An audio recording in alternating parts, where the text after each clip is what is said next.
ये वो संघर्ष है बच्चों जो आपको सफलता की ओर लेके जाएगा। ये वो संघर्ष है बच्चों जो आपको एडवांस फोड़ने में मदद करेगा।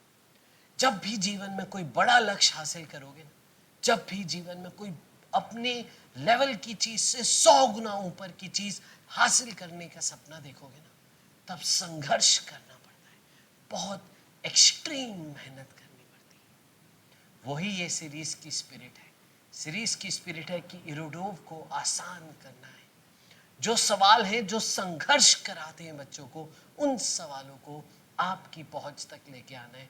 आपको आदत डलवानी है कठिन सवालों के साथ संघर्ष करने की। यस बच्चों, तो आज हम वापस मिले हैं इरोडोव की सीरीज के साथ। सीरीज का नाम है बच्चों अजीत ऑन इरोडोव।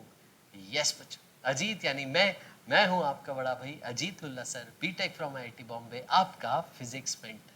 और बच्चों उसी स्पिरिट के साथ है जीत ऑन इरोडो। तो आज के हमारे टारगेट से 1.59, 1.68 और 1.69 ये क्वेश्चंस आज के हमारे टारगेट है। आइए कहानी को आगे लेके जाते हैं। ठीक है बच्चा लोग, आ जाओ, जल्दी से आ जाओ फटाफट।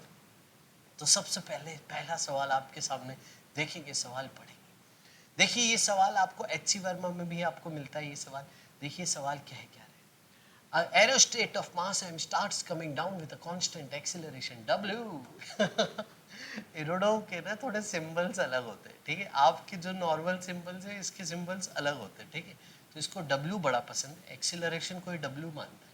Determine the ballast mass that should be dumped for the aerostate to reach the upward acceleration of the same magnitude. The air drag is to be neglected. सवाल को थोड़ा सा समझने की कोशिश करते हैं।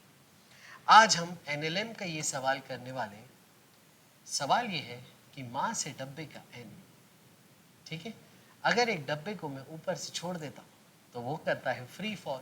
कितनी उसकी एक्सीलरेशन होती? फ्री फॉल में उसकी बेटा एक्सीलरेशन होती जी। पहले मैं आपको सवाल समझाऊंगा, फिर आप सवाल को पॉज करना, फिर सॉल्व करना, फिर मेरे सॉल्यूशन से मैच करके अपना आंसर मैच करना। तो फ्री फॉल में तो एक्सेलरेशन होता था जी, लेकिन बेटा जी यहाँ तो बोला है जी कि जी तो नहीं है जी, एक्सेलरेशन है डब्ल्यू जी। हाँ जी, डब्ल्यू है एक्सेलरेशन, यानी फ्री फॉल नहीं हो रहा है। इस पे mg तो लग रहा है नीचे, लेकिन फ्री फॉल नहीं हो रहा है। तो होता क्या है ना, यहाँ पे ऐसा अजम्पशन था, ठीक है। एच सी वर्मा में भी आपको ये सवाल मिलेगा, जो होता भी है रियल लाइफ में, कि कोई चीज़ जब हवा में नीचे आती है तो एक बॉयंसी फोर्स लगता है, एक फोर्स लगता है जो ऊपर की तरफ होगा, ठीक है। जिसको है ना ज़्यादा डिटेल में जानने की ज़रूरत नहीं है, बस थोड़ा सा हल्का सा पता होना चाहिए कि फ्लूइड्स में, लिक्विड्स में, एयर में एक ऊपर की तरफ फोर्स होता है जो वॉल्यूम डिपेंडेंट होता है, जो साइज पे डिपेंडेंट होता है, ठीक है। एयर ड्रैग को निग्लेक्ट करना था, यानी फ्रिक्शन नहीं था, ठीक है, फ्रिक्शन वगैरह नहीं थे। तो ये है बेटा आपकी शुरुआत की कहानी। और नेट एक्सीलरेशन क्या था प्यारे बच्चों? W। तो सिंपल सी कहानी, mg नीचे फोर्स है, ऊपर बॉयंसी फोर्स है, नीचे एक्सीलरेशन है w। अब बोला है थोड़ा हल्का कर दीजिए, अंदर का मास थोड़ा निकाल के बाहर फेंक दीजिए, ठीक है। तो हल्का करने के बाद क्या हालात है, मान लीजिए x मास को गायब कर दिया, हटा दिया, तो नीचे की तरफ हो गया है m माइनस एक्स इंटू जी। m माइनस एक्स को खाली कर दिया, लेकिन जो वॉल्यूम है वो चेंज नहीं किया है, सिर्फ अंदर का मास हटा दिया है। तो आपका जो बॉयंसी फोर्स है वो कांस्टेंट रखना। यहाँ पे देखो बच्चे, मैं आपको बता देता हूँ, ठीक है, समझना है ना। आपका जो बॉयंसी का फोर्स है, ठीक है, वो कांस्टेंट रखना था। mg बदल चुका है, mg पहले mg था, बाद में वो कम हो गया थोड़ा सा। तो ये सवाल है। तो आपको मानना है कि एक हल्का सा कोई फोर्स है जो उसको ऊपर लग रहा था, ठीक है, वो पहले जितना था बाद में भी उतना था। mg था पहले, लेकिन mg थोड़ा कम हो गया। ये तो समझ में आ रहा है कि एक बलून है, सोचो, ठीक है, उसकी साइज है फिक्स, उसका मास था कुछ, वो भारी था, नीचे आ रहा था। फिर उसमें से कुछ हमने, ठीक है, वजन कम कर दिया, शेप वगैरह चेंज किए बिना उसका वजन कम कर दिया, तो वो ऊपर जाने लगा। ये है कहानी।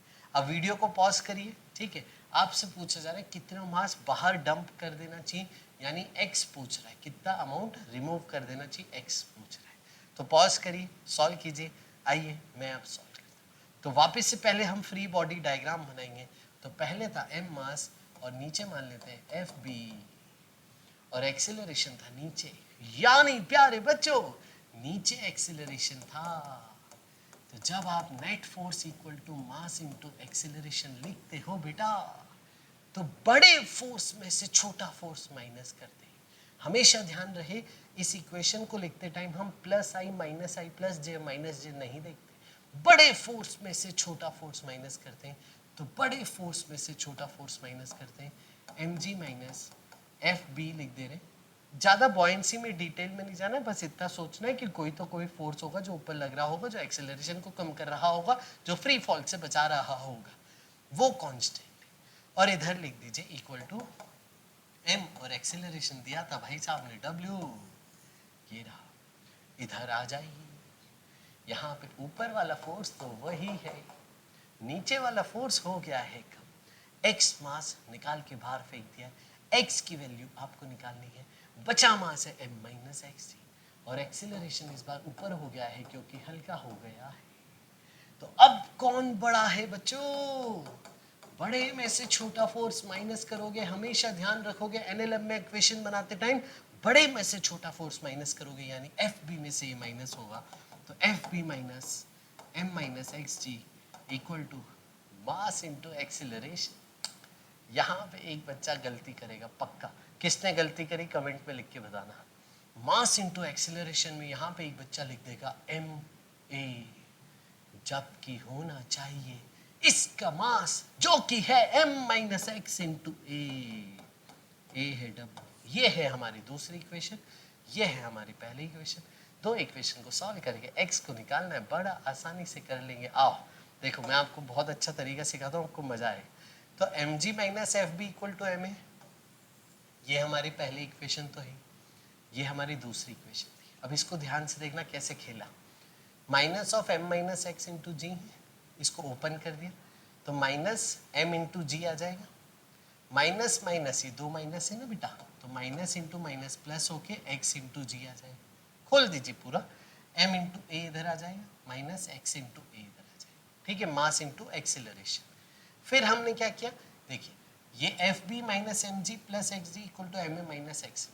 अब ध्यान से देखिए यहाँ पे M G minus F B है, तो मैंने एम जी को उधर भेजा, एफ बी को उधर भेजा, तो माइनस उधर जाके हुआ प्लस, प्लस उधर जाके हुआ माइनस। इन दोनों को इधर ले आए, एम ए इधर हो गया minus M A, minus X से इधर हो गया प्लस एक्स। अब देखिए एक्सिलरेशन ए कौन दिया था, डब्ल्यू, तो X into W plus X into G minus M into W equal to M G minus F B.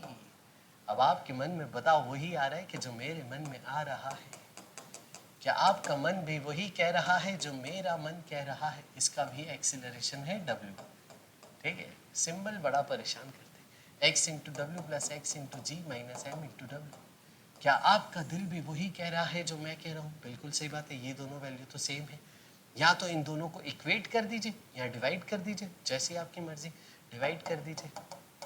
दोनों इक्वेशन को डिवाइड करके देखिए एल एच एस कट के आएगा 1, और इधर आपको मिलेगा ये। हमें तो चाहिए था x, तो इसको इधर ले गए, x कॉमन ले लिया।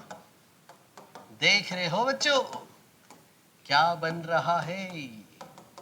देख रहे हो एम डब्ल्यू हो गया 2mw, और x यहाँ से सॉल्व करके आ गया 2mw divided by w plus G. समझे बेटा जी?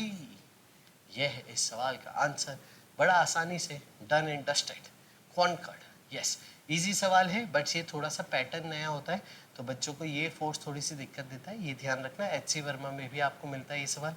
अगले सवाल की ओर चलते हुए 1.68 सवाल देखिए, पढ़िए। समय 0 पे एक फोर्स लगा है F, ये फोर्स वेरिएबल है A इंटू टी, टाइम के साथ बढ़ रहा है ये फोर्स। ध्यान से देखिए, is applied to the small body resting on the surface, smooth surface है m मास के साथ, ए इज अ कांस्टेंट, ये कांस्टेंट है ए, टी है टाइम।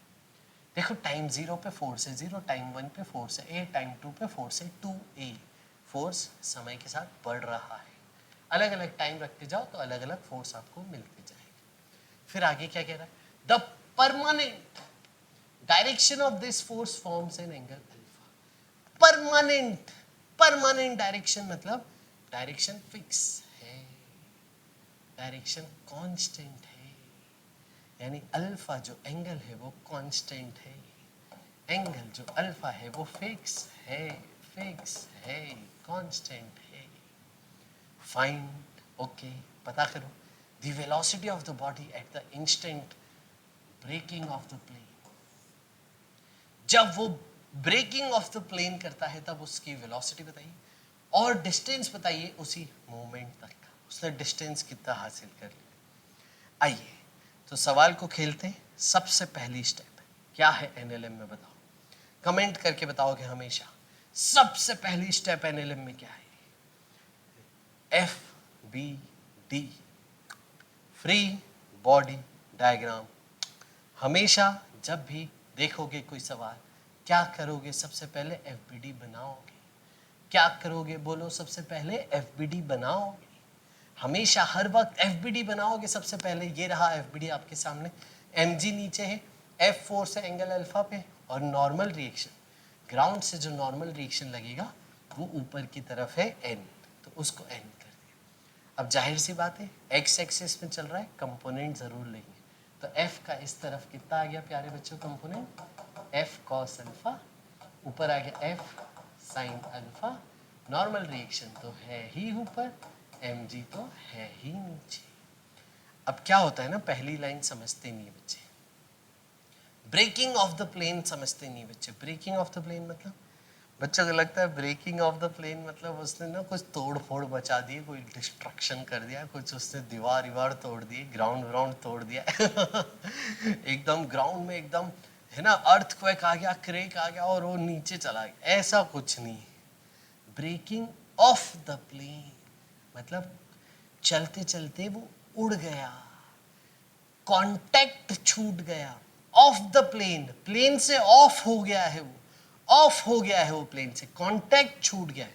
अगर आप ध्यान से देखो तो फोर्स समय के साथ इंक्रीज हो रहा है, फोर्स जो है इंक्रीज विद टाइम है, फोर्स जो है बच्चा लोग समय के साथ बढ़ रहा है। ध्यान से देखो, ऊपर वाला फोर्स था पहले कम, mg था भारी, नीचे की तरफ मिला हुआ था ग्राउंड से, ऊपर वाला फोर्स बढ़ते जा रहा है, बढ़ते जा रहा है, बढ़ते जा रहा है, बढ़ते जा रहा है। एक इंस्टेंट आएगा जब ऊपर वाला फोर्स mg को बैलेंस कर देगा, तो नीचे और ऊपर का फोर्स बैलेंस हो चुका है। इस इंस्टेंट पे नॉर्मल जीरो हो जाता है, इस इंस्टेंट पे वो कांटेक्ट छोड़ देता है, और इसके बाद समय बढ़ाने से ऊपर का फोर्स बढ़ेगा और वो डब्बा हवा में आने लगेगा, उसे कहते हैं ब्रेकिंग ऑफ द प्लेन।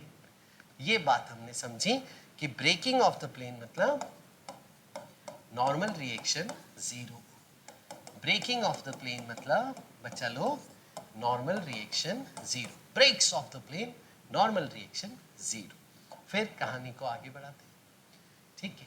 अब ये देखिए जरा, एक्स एक्सिस में देखिए जरा, एक्स एक्सिस में खेलते हैं थोड़ा सा, एक्स एक्सिस में खेलिए जरा थोड़ा सा। लिखेंगे आप net force equal to mass into acceleration. अब ध्यान से देखेंगे F cos alpha equal to mass into acceleration. अब एफ जो है वो क्या था, एफ था बच्चे एटी, तो एटी कॉस अल्फा था मास इनटू एक्सेलरेशन। देखो समय एक्सेलरेशन में आया, समय समय एक्सेलरेशन में आया समय। अल्फा कांस्टेंट बोल रखा है, ए कांस्टेंट बोल रखा है, मास कांस्टेंट बोल रखा है, एक्सेलरेशन में आया समय, यानी दिस इज वेरिएबल एक्सेलरेशन का केस, दिस इज बच्चों वेरिएबल एक्सेलरेशन का केस। अगर कांस्टेंट एक्सेलरेशन होता तो अपन उत्सव मनाते, यू टी ऐसे भी लिखते, U T plus half it square V square U square 2s v equal to U plus A T, ये इक्वेशंस लगा देते। अगर कांस्टेंट इक्वेशन होता तो उत्सव मनाते, लेकिन ये तो वेरिएबल एक्सेलरेशन, वेरिएबल एक्सीलरेशन में क्या करते हैं, कल के मैंने पिछले एरोडोव के वीडियो में भी ये डिस्कस करा था आपसे, फ्लो चार्ट। ये फ्लो चार्ट बहुत इंपॉर्टेंट, डिस्प्लेसमेंट का डिफरेंशिएशन वेलोसिटी, वेलोसिटी का डिफरेंशिएशन एक्सीलरेशन, एक्सीलरेशन का इंटीग्रेशन वेलोसिटी देता है, वेलोसिटी का इंटीग्रेशन डिस्प्लेसमेंट देता है। ए का फॉर्मूला ये है dv by dt और v dv by ds, v का है dx by dt, ए का इंटीग्रेशन देता है वेलोसिटी, लेकिन लिमिट नहीं भूलना, इनिशियल से final, v final minus v initial. तो लिमिट्स लगाएंगे तो चेंज इन वेलोसिटी दे देगा एक्सेलरेशन का इंटीग्रेशन। वेलोसिटी का इंटीग्रेशन इनिशियल से फाइनल करोगे तो चेंज इन पोजीशन देता है, change in position is displacement. ये हमने पिछले एरोडोव के लेक्चर में भी डिस्कस किया था। आगे बढ़ाते हैं कहानी को। तो अब देखिए कहानी को समझते हैं, पहले ब्रेक्स ऑफ, ब्रेक्स ऑफ की कंडीशन देखते हैं। आ जाओ, तो उसके लिए y एक्सिस में खेलना पड़ेगा। y एक्सिस में हमारे पास ये हालत था, ठीक है बच्चा लोग, y एक्सिस में ये हालत था। तो normal plus F sine alpha equal to M G, अपने को करने का था नॉर्मल को जीरो, ब्रेक्स ऑफ बोले तो कांटेक्ट छूट गया, यानी नॉर्मल रिएक्शन जीरो हो गया। फोर्स की वैल्यू दी थी बच्चों 80, और इससे देखो आपको टाइम मिल गया। वो टाइम मिल चुका है बच्चों जब कांटेक्ट छूट जाएगा, वो टाइम मिल गया है जब कांटेक्ट छूट जाएगा, ध्यान रखिए। फिर आगे चलते हैं, अब स्पीड पूछ रहा है, डिस्टेंस पूछ रहा है, तो मोशन तो एक्स एक्सिस पे है, मोशन तो एक्स एक्सिस पे है। तो एक्स में कंपोनेंट था एफ कॉस अल्फा, आपने लिखा net force equal to mass into acceleration, F cos alpha equal to mass into acceleration. एफ की वैल्यू है 80, मास को नीचे भेज दिया, ये आपको मिल गया एक्सीलरेशन। अब पूछ रहा है कि शुरुआत हुई थी जीरो स्पीड से, जीरो स्पीड से बढ़ती गई बढ़ती गई बढ़ती गई, ये गाड़ी का मोशन ऐसा है ऐसा ऐसा है, फिर एक पॉइंट पे आके उठेगी ऊपर। तो जब तक वो सीधे चल रही थी तब स्पीड क्या थी, जब उठने वाली है जस्ट तब स्पीड क्या थी। तो आपके पास एक्सीलरेशन है, वेलोसिटी के लिए आप ये फॉर्मूला यूज करेंगे, वेलोसिटी के लिए बच्चों ये फॉर्मूला आपके पास यूज होगा, ठीक है बच्चों। आ जाओ, तो a की वैल्यू उठा के यहाँ रख देते हैं बच्चों, a से घबराने का नहीं, ये a तो कांस्टेंट है, अपने को एक्सीलरेशन चाहिए, ठीक है। तो आपने क्या किया, A T by M cos alpha D T equal to V final minus V initial. समय की लिमिट्स शुरुआत से ब्रेकिंग तक, ठीक है, ब्रेक टाइम है ना, ब्रेक टाइम कौन सा है, ये वाला ब्रेक टाइम, ठीक है। तो शुरुआत से ब्रेक टाइम तक आपको ये इंटीग्रेट कर। अब देखो a constant, alpha constant, m constant, यहाँ पे ये बाहर आ गया, टी डी टी का इंटीग्रेशन हो गया प्यारे बच्चों, t square by 2, v final हो गया। इनिशियल वेलोसिटी जीरो थी, रेस्ट से स्टार्ट हुआ था, लिमिट है जीरो से, समय की ये वाली लिमिट लगानी, एम जी अपॉन ए साइन अल्फा, हो गया सवाल खत्म।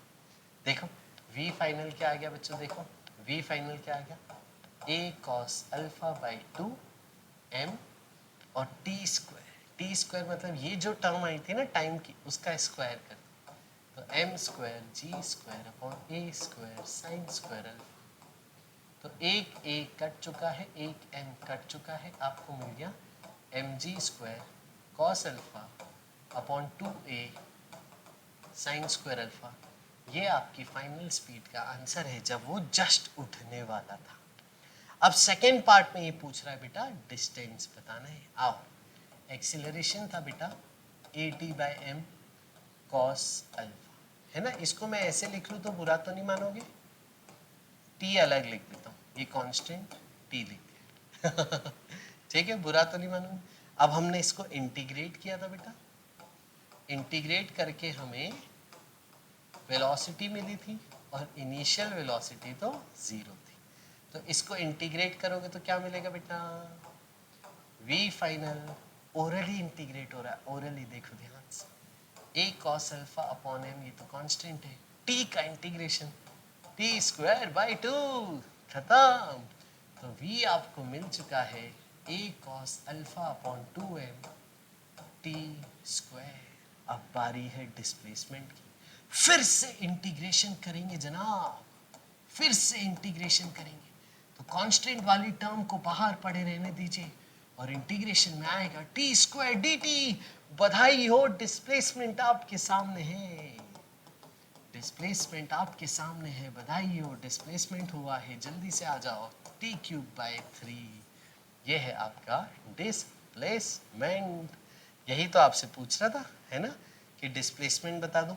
ठीक है, हमने बता दिया डिस्प्लेसमेंट, आ जाओ। ठीक है, हमने बता दिया डिस्प्लेसमेंट, आ जाइए। ठीक है, अब बस वैल्यू पुट करनी है, अब बस वैल्यू पुट करनी है। एक बार देखो जल्दी से क्या है, a cos alpha upon 6m into T cube. ठीक है बच्चों, ये 2 इंटू 3 को मैंने 6 कर दिया। अब ध्यान से देखोगे आप तो t की वैल्यू ये उठा के पीछे रखनी है, तो यहाँ पे रख देते हैं a cos alpha upon 6m into m g upon a sine alpha. इसको सॉल्व करोगे, देखो a के कट जाए, एक m कट जाएगा, तो m square g cube cos alpha upon 6 a square sine cube alpha. थोड़ा सा कॉम्प्लिकेटेड दिखा रहा है, लेकिन आसानी से हो गया। होता है क्या ना, कॉम्प्लिकेटेड ऑप्शन हमेशा बच्चे को डराते, रिपेल करते। तो ऑप्शन ऐसा होगा तो बच्चा देख के डर जाएगा, लेकिन यहाँ पे सिर्फ इसी कंसेप्ट पे बेस्ड था सवाल कि कंपोनेंट लीजिए, नॉर्मल को जीरो करिए, टाइम की लिमिट्स निकालिए, उसके बाद ये फ्लो चार्ट पे था सवाल बस। तो अच्छा सवाल है, इसको ध्यान रखेंगे। अगला सवाल देखते हैं 1.69। A bar of mass m is resting on the smooth horizontal plane, starts moving due to the force F equal to mg by 3। इस बार फोर्स कांस्टेंट है, इस बार प्यारे बच्चों फोर्स जो है वो कांस्टेंट है। In the process of rectilinear motion, straight line motion है, एंगल अल्फा, एंगल अल्फा ध्यान से देखिए, angle alpha between direction of this force and horizontal varies है। एंगल वेरिएबल है यहाँ पे, पिछले केस में एंगल था कांस्टेंट, फोर्स था वेरिएबल। इस बार एंगल है वेरिएबल, फोर्स का मैग्नीट्यूड है कांस्टेंट। ध्यान से समझिए, alpha equal to a s. अब एक डब्बा है, इस पे फोर्स डायरेक्शन ऑफ मोशन से कुछ एंगल बना रहा है। एंगल जो है वो डिस्प्लेसमेंट पे निर्भर कर रहा है प्यारे बच्चों, देख रहे हो मजेदार। एंगल जो है वो ए एस है, ए इंटू एस। ए तो constant, S is the distance. ठीक है, फिर आपसे पूछ रहा है find the velocity as a function of angle alpha. Velocity और एंगल के बीच का फंक्शन पूछा जा रहा है। यहाँ पे आप समझ गए होंगे कि यहाँ पे भी वेरिएबल वेरिएबल गेम हो रहा है। वेरिएबल वेरिएबल गेम जब भी होगा तो वापस से हमें समझ में आ रहा है, फील आ रहा है कि इंटीग्रेशन होगा। पता नहीं क्यों बच्चे इंटीग्रेशन से इतना घबराते, पता नहीं क्यों बच्चे इंटीग्रेशन देख के भाग जाते। इंटीग्रेशन को अपना दोस्त बनाओ। ये जो सांप है ना ये जो सांप है ना, सांप, ठीक है, इस सांप से दोस्ती करनी है आपको। ठीक है, इस सांप से दोस्ती कर लो। ठीक है, इंटीग्रेशन से दोस्ती करो, जीवन आसान हो जाएगा और अच्छी रैंक के साथ सिलेक्शन भी मिलेगा। तो हमें समझ में आ रहा है कि कोई भी चीज वेरिएबल लिखी होती तो इंटीग्रेशन हो रहा होगा यहाँ पे। ठीक है, आ जाओ। सबसे पहले मैं एफबीडी बनाता हूँ, आपको सवाल समझा देता हूँ, फिर आप पॉज करके सॉल्व करके आंसर मेरे आंसर से मैच करेंगे। आइए, एम मास है, स्मूथ है, तो कोई भी यहाँ पे फ्रिक्शन नहीं लेगा। एफ इधर है, थीटा एंगल है। ठीक है बच्चों, एफबीडी सबसे जरूरी है। तो सबसे पहले एफबीडी में होगा एम जी नीचे, नॉर्मल रिएक्शन ऊपर, एफ के कंपोनेंट ले लूँ मैं डायरेक्ट, बुरा तो नहीं मानोगे। एफ कॉस थीटा इधर और एफ साइन थीटा ऊपर की तरफ। यहाँ पे ये नहीं बोला है ब्रेक्स ऑफ का टाइम बताओ, तो ऊपर नीचे वाली कोई कहानी बोली नहीं। यहाँ पे बस आपको एक्स एक्सिस की कहानी देखनी। तो एक्स एक्सिस में मैंने लिखा net force equal to mass into acceleration. Net force तो एक ही है प्यारे बच्चों, और F कितना दिया था, F की मैग्नीट्यूड थी mg/3। तो mg/3 cos theta equal to ma m से m गया, समझे?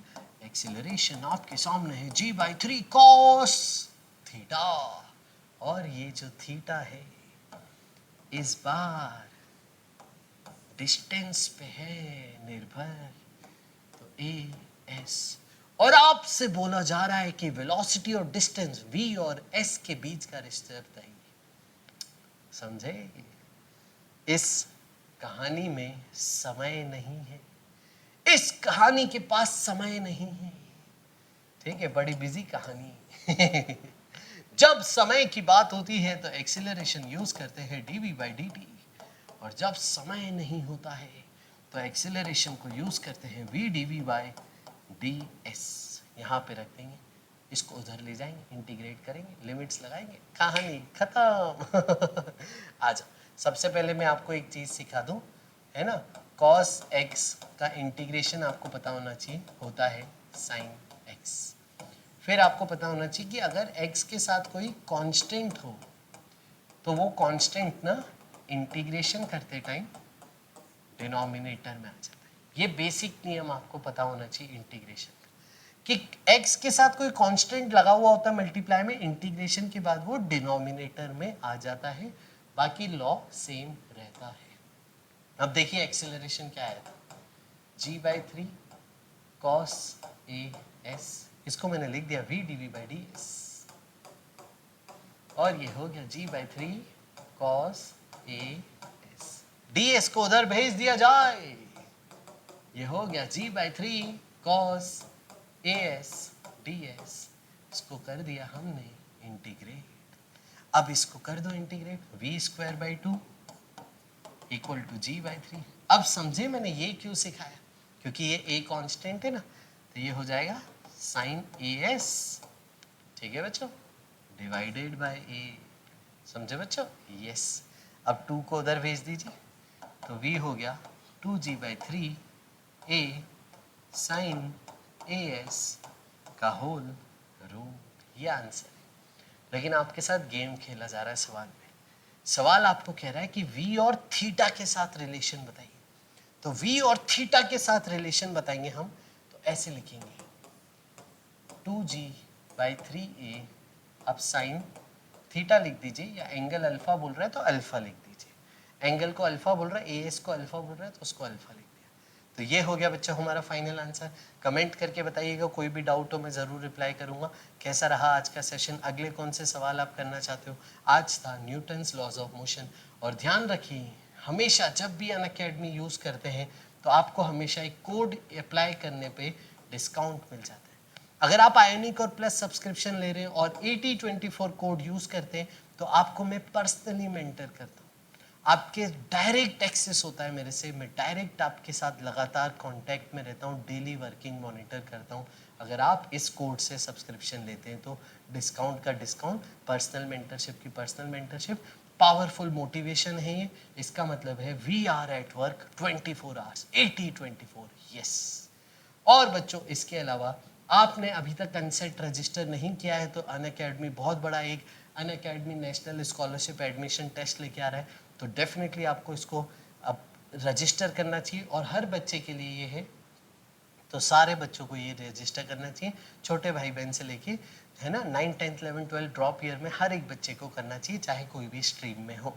तो बहुत बेनिफिट्स है, बहुत सारे प्राइजेस है, और बहुत सारा एक कॉम्पिटिटिव नेचर बिल्डअप करने का मौका है, नेशनल एग्जाम में खुद को टेस्ट करने का मौका है, तो इस मौके को चूकना नहीं चाहिए। डेफिनेटली अनसेट में रजिस्टर कीजिए 8024 कोड लगा के। आज के लिए इतना ही, मिलेंगे अगली क्लास में, बाय बाय। मैं हूँ आपका बड़ा भाई Ajit Lulla sir from IIT Bombay. Let's crack it.